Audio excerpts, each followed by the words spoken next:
Have you ever followed what you believed was to be the leading of the Lord in your life, the will of God, only to find your problems increasing and your pain intensifying? Have you ever followed the Lord believing that you were following His will, only to find that the trouble that you are in remains and that the threats grow? Have you ever been there? Exodus chapter 17 is our text for this morning. Today we find the Israelites, after their exodus out of Egypt, on their way to the promised land, at a destination stop called Rephidim. Rephidim. Our sermon series this fall has been Turning Point, encountering God in unexpected places. And we have journeyed at several different stops in the Old Testament. We've been to Moriah, where God tested Abraham and asked for his son. There we learned that God is Jehovah Jireh, the Lord who provides. Not only does God provide and meet our material needs, but God has met our most important need by providing His Son as a substitute for us on the mountain, Mount Calvary. Last week, as we heard from Gabe, we were with Jacob at Jabbok, where God wrestled with him and put his hip out of joint. And it was at Jabbok that Jacob was broken by God of his self-sufficiency and was blessed by God. And after that night of wrestling with God, Jacob walked with a limp, but he had the blessing of God upon him. 500 years later, the descendants now of Abraham, Isaac, and Jacob have grown into the nation of Israel. And God is now not dealing with a man, but with a nation. And it is at Rephidim where God must now do His work. And let's begin by reading our text this morning. I want to read the whole chapter, Exodus chapter 17, and then we'll begin to consider what God has to say to us from this passage in His Word. Beginning with verse 1, Exodus chapter 17, we read these words. The whole Israelite community set out from the desert of Sin, traveling from place to place as the Lord commanded. They camped at Rephidim, but there was no water for the people to drink. And so they quarreled with Moses and said, "Give us water to drink." And Moses replied, "Why do you quarrel with me? Why do you put the Lord to the test?" But the people were thirsty for water there, and they grumbled against Moses, and they said, "Why did you bring us up out of Egypt and make us and our children and our livestock die of thirst?" Then Moses cried out to the Lord, "What am I to do with these people? They are almost ready to stone me." And the Lord answered Moses, "Go out in front of the people, take with you some of the elders of Israel, and take in your hand the staff with which you struck the Nile, and go. I will stand there before you by the rock at Horeb. Strike the rock, and water will come out of it for the people to drink." And so Moses did this in the sight of the elders of Israel, and he called the place Massah and Meribah, because the Israelites quarreled and because they tested the Lord, saying, "Is the Lord among us or not?" Verse 8, the NIV takes out the connecting word, but it's at that time or then. Then the Amalekites came and attacked the Israelites at Rephidim. And Moses said to Joshua, "Choose some of our men and go out to fight the Amalekites tomorrow. Tomorrow I will stand on the top of the hill with the staff of God in my hands." And so Joshua fought the Amalekites as Moses had ordered. And Moses, Aaron, and Hur went to the top of the hill. And as long as Moses held up his hands, the Israelites were winning. But whenever he lowered his hands, the Amalekites were winning. And when Moses' hands grew tired, they took a stone and put it under him, and he sat on it. Aaron and Hur held his hands up, one on one side, one on the other, so that his hands remained steady until sunset. So Joshua overcame the Amalekites, the Amalekite army with the sword. Then the Lord said to Moses, write this on a scroll as something to be remembered. God says, I want you to remember this. Write it down.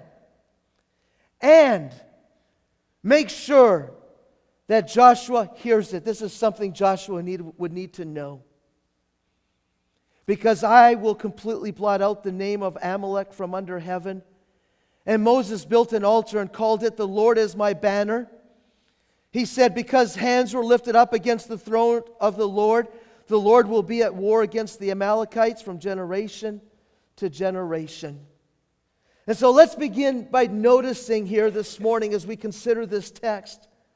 Let's begin noticing how God led His people. It was that God led His people to Rephidim. Look again at verse 1. It says that the whole Israelite community set out from the desert of Sin, traveling from place to place as the Lord commanded. And they camped at Rephidim, but there was no water for people to drink. Israel, the nation of Israel, maybe 2 or 3 months out of Egypt, into their exodus from Egypt. And God's word says that they were traveling from place to place.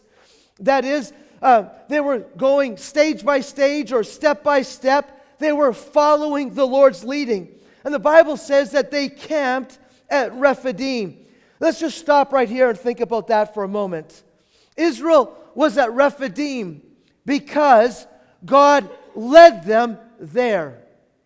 Because God led them to Rephidim, right? They weren't there at Rephidim because they were disobedient. They weren't there because they took a wrong turn.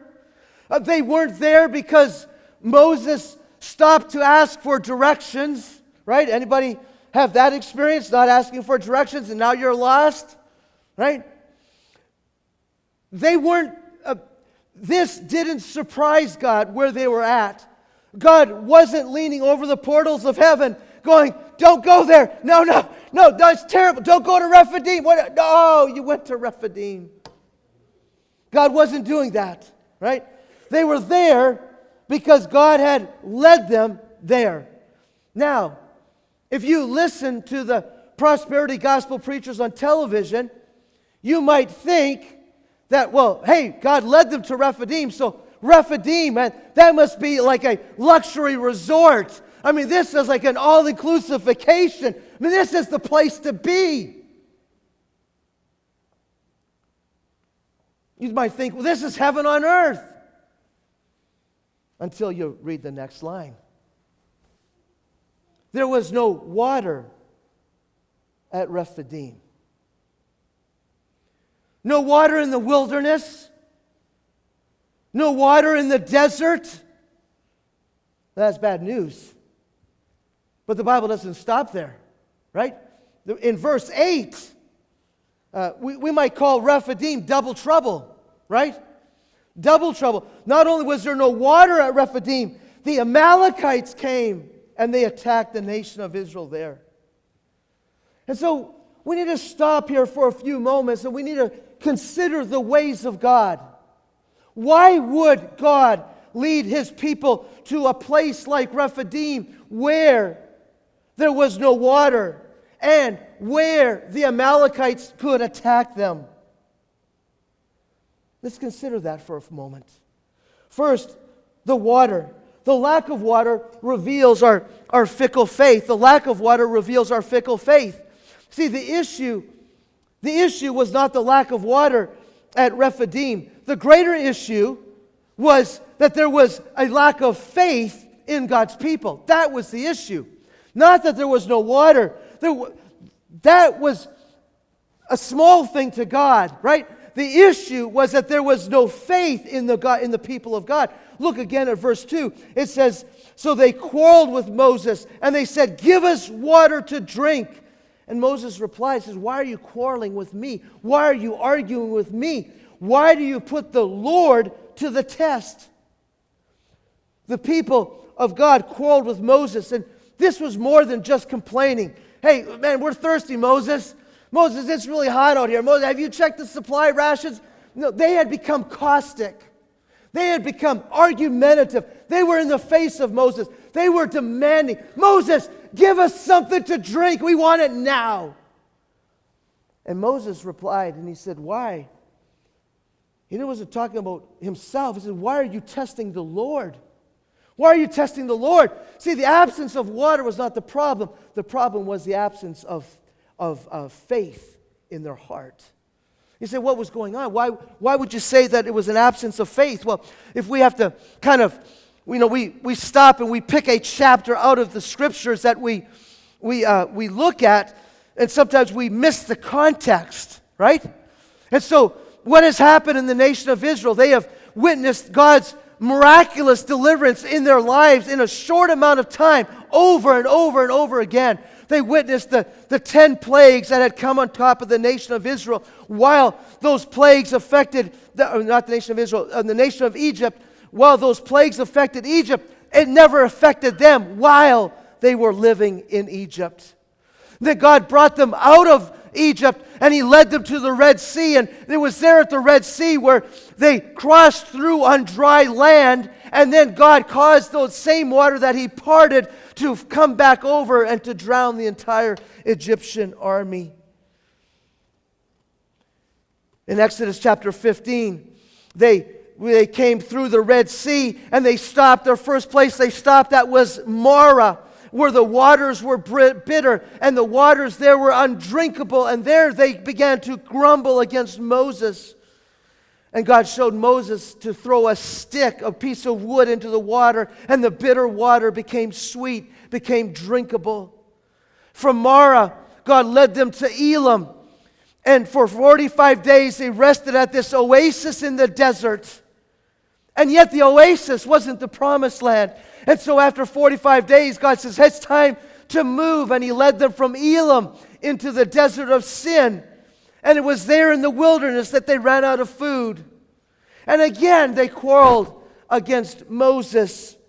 And God provided manna in the morning and quail at night in the evening. And then between the desert of Sin, on their way to Mount Sinai, where they're going to be at in Exodus chapter 20, God had His people stop at Rephidim, the place where there was no water. And you would expect, you would hope, that the people of God might have said to Moses, hey Moses, FYI, there's no water here. I wonder what God is going to do now. Right? That's what you would hope you would read in the Bible. Well, that's not what we read, is it? Verse 7. They tested the Lord, saying, is the Lord among us or not? Moses, why did you bring us out here to die of thirst? Is God really with us or is He not? Moses.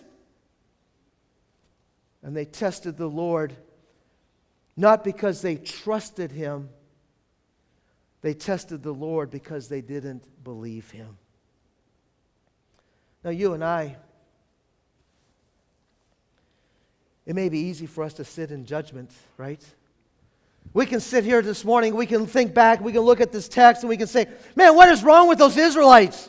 Man, God delivered them. God took them through the Red Sea. God gave them water at Marah. God gave them quail and manna in the wilderness. What is wrong with those people? Until we look back over our lives and review our response whenever there's a lack. Lack of finances, a lack of direction, lack of security, lack of employment, lack of love and intimacy in marriage, a lack of hope. And how many of us here this morning would have to admit the apple does not fall too far from the tree? See, the issue at Rephidim is not whether my needs are being met or not. That's not the issue. The issue is, will I trust the Lord? That's the issue. Or will I test the Lord? Will I trust Him or will I test Him? That's the first issue. But there's double trouble at Rephidim. And listen, let me just give you the blank to fill in, and I don't have time to explain it. So Lord willing, maybe God will allow us to come back and revisit this. But number two, what was wrong what was happening there at Rephidim? It was at Rephidim that the Amalekites, they represent our battle with the flesh. They represent our battle with the flesh. We could spend some time looking at the Amalekites. We just need to move on. So, considering why God led His people considering what was happening at Rephidim, we need to ask the question is, why does God lead His people to Rephidim? Why does God lead His people to Rephidim? That's really what I want to talk to you this morning about. Why does God lead us to places like Rephidim? 3 reasons why Rephidim is necessary in the life of God's people. Number 1, we need to learn the limit of our supply. We need to learn the limit of our supply. See, the danger that you and I face this morning, it's a perpetual danger. It's an ongoing danger, and that is the danger of forgetting God. The danger of forgetting God. In Deuteronomy chapter 8, when the children who were of the generations that were at Rephidim, when the children of the generation that was at Rephidim were about to enter into the promised land, Moses warned that next generation, the second generation, about the danger of forgetting God. Moses said, when you enter into the land that God has promised and you begin to enjoy the bounty of the land, be careful that you do not forget the Lord your God. Right? That's the danger that you and I, we somehow began to imagine in our mind that we can navigate through life on our own. We can make it on our own. We can accomplish the goals, the dreams, the aspirations of our life apart from God. And so God takes His people to places like Rephidim so that we might learn the limit of our supply. Right? I like the response of Moses here at Rephidim in verse 4. When Moses, when he cried out to the Lord and he said, "What shall I do?" His response there is spot on. I find his response, "Lord, what shall I do? What shall I do with these people? What shall I do at this point? How do I navigate through this?" Now let's think about that. What might our response be if we were there with Moses and the people at Rephidim? I wonder how many of us might just get mad. Mad at God. God, why did you bring us out here? God, what are you doing here? Mad at others. Moses, why did you should have planned better. Mad at the dog. Just get out of my way, right? We're mad at everything, mad at everyone. Others might have a cool head. There's no water here, but we'll find some. We'll get some water here. Just hang tight. We can get water here. Hey, you go that way. You go that way. We're going to go this way here. Let's dig some test wells. Let's test the soil. We're bound to find water here. We can do this. Others, how many of us might just say, "You know what? We're done. We're going back. I quit. Man, it's better to be a slave than to suffer like this in the desert. This isn't what I signed up when I said I would follow God." And how many of us even here today, because God has led us to a place where the supply has run out and we've quit on God today? Oh, we're in church, but our heart is not with following the Lord.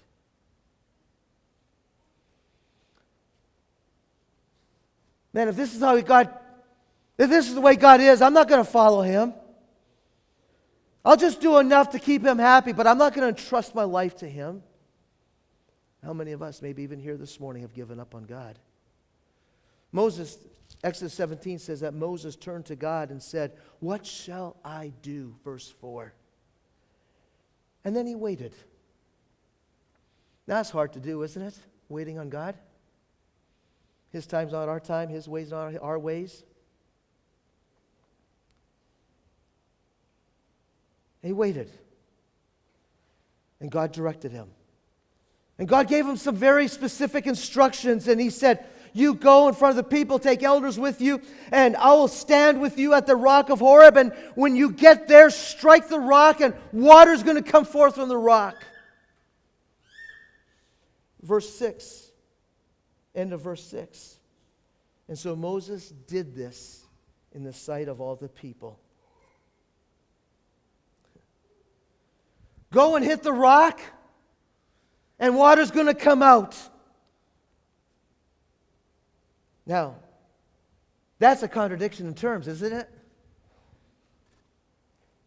It's an impossibility unless God directs you. And the point is this, is that when God directs, our response is one, obedience. And if we don't obey, whatever God directs us to do, we'll never receive the miracle that God has, the water coming out of the rock. Right? We want the blessing of God, we want the water, we want the supply of God, but we don't want to obey the direction of God. And we can't have that. It doesn't work that way. So why does God take His people to places like Rephidim where there is no water and the Amalekites are there? One, to teach us the limit of our supply, to teach us the limit of our supply. Lesson number 2, why does God take His people to Rephidim? So that we might learn the sufficiency of God. So that we might learn the sufficiency of God. This was the lesson that needed to be learned at Rephidim. It's the lesson they needed to learn then. It's the lesson that you and I need to learn today. And this isn't something that we just need to know in our minds and, mindlessly repeat with our lips. This is something that we need to get down into the very depths of our being. We need to learn and know and become absolutely convinced of. We need to be certain of this one unchangeable truth, and that is that God is always absolutely sufficient. The sufficiency of God. Notice first the sufficiency of God's presence in verse 6. Don't miss what God said to Moses there. He said, I will stand where? What does verse 6 say? Before you. I will stand there before you. Right? Are you guys believing that? Let's try this again here. What does the Bible say? God said, I will be where? Be there before you. I'll be there with you.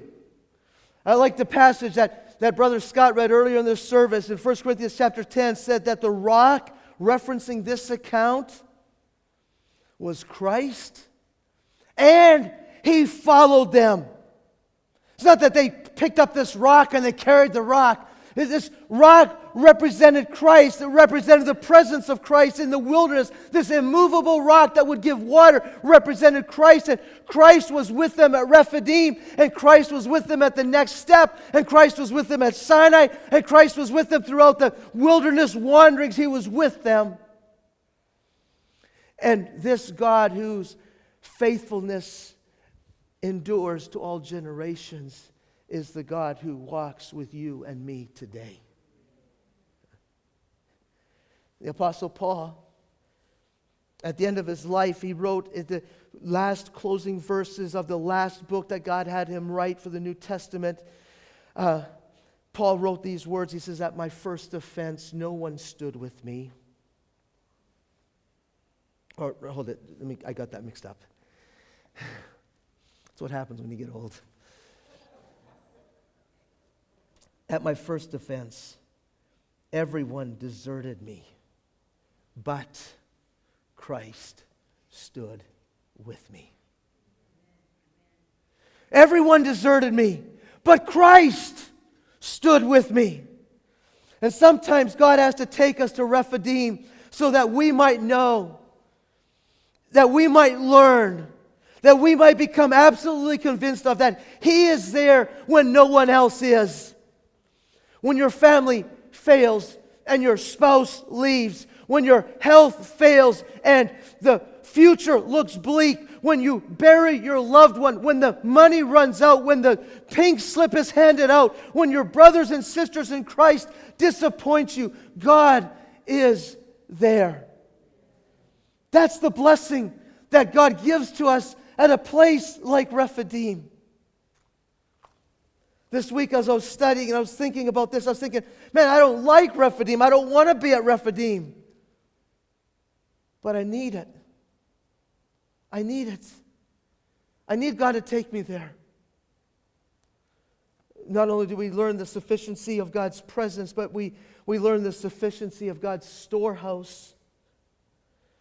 A rock is not a likely place to hold water. A rock is not a likely place to hold water. I like what F.B. Meyer wrote in his autobiographical commentary on the life of Moses. Listen to his words.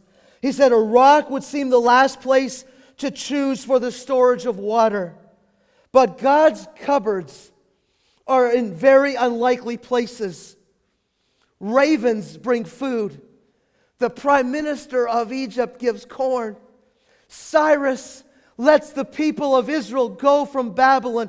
The Jordan heals the leper. Meal makes poisoned pottage wholesome.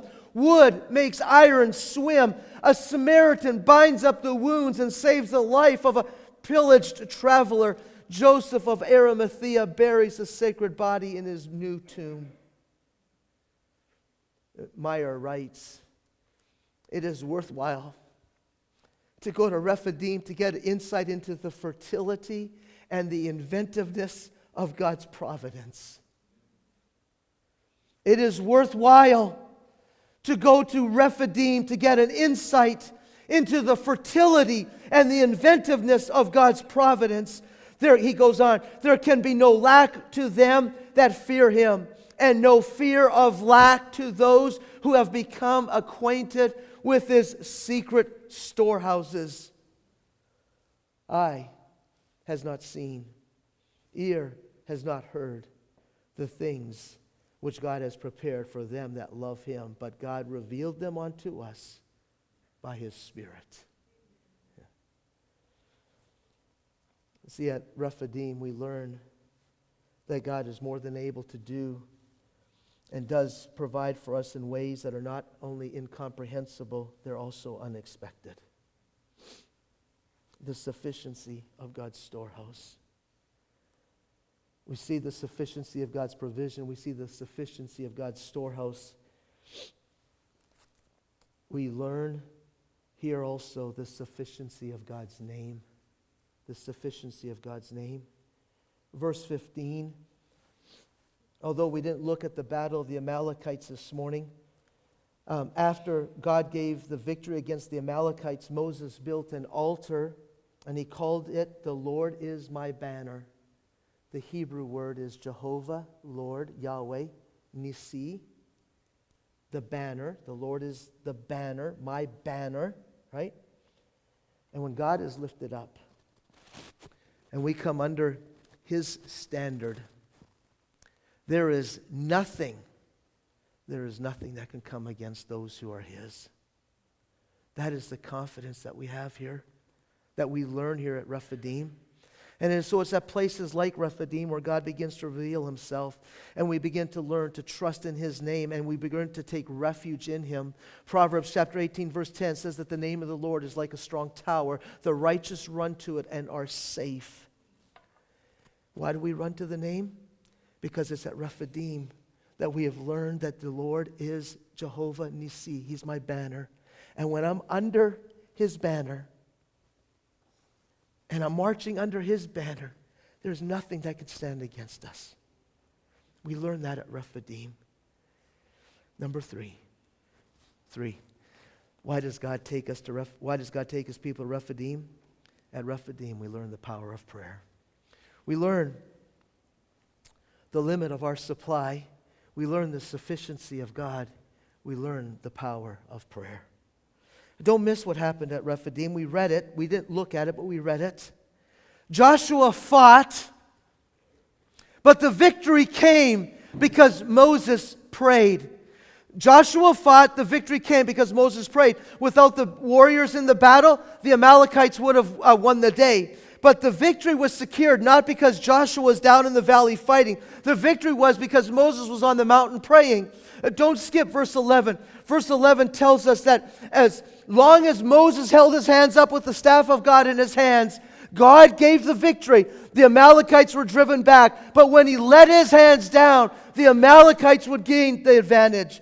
The power on the battlefield was not in Joshua's sword. The power was in Moses' upraised hands. That's where the power lay. Again, I like what F.B. Meyer said. According to the prayers of a church are the successes of a church. Right? This is why I want to lead us as a congregation to be a people who pray. We must be a praying people. According to the prayers of a church are the successes of a church. Are they maintained? The banner floats on to victory. Are they, the prayers, languid and depressed? The foe achieves, and I like his word, transient, temporary success. I believe it was Charles Simeon, the Puritan preacher from yesteryear, who said, prayer is half the work, and it's the half that gives power to the other half. This is why the Lord must take us to Rephidim, so that he might humble us, to teach us to depend on him and him alone. The Lord must take us to Rephidim, so that we might learn to look to and trust him in his sufficient supply. The Lord must take us to Rephidim, so that we might learn how to pray.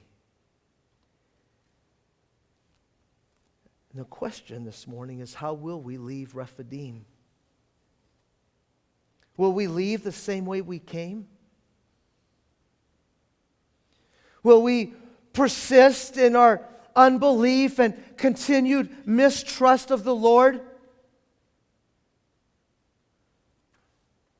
Some of us here this morning, we need to repent of our unbelief, our repeated, persistent unbelief.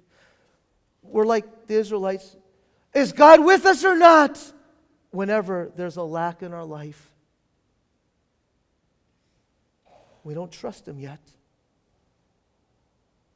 Will we remain people who are argumentative and afraid, arguing with the Lord, afraid of the things of life? Or will we become yielded to the Lord, dependent upon him? Will we remain worried and find ourselves weary because we're trying to figure out how we can find water in the barren places of life when Christ is the rock who gives water?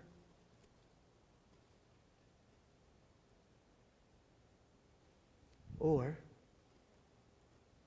having met with God at Rephidim, will we become people who learn to trust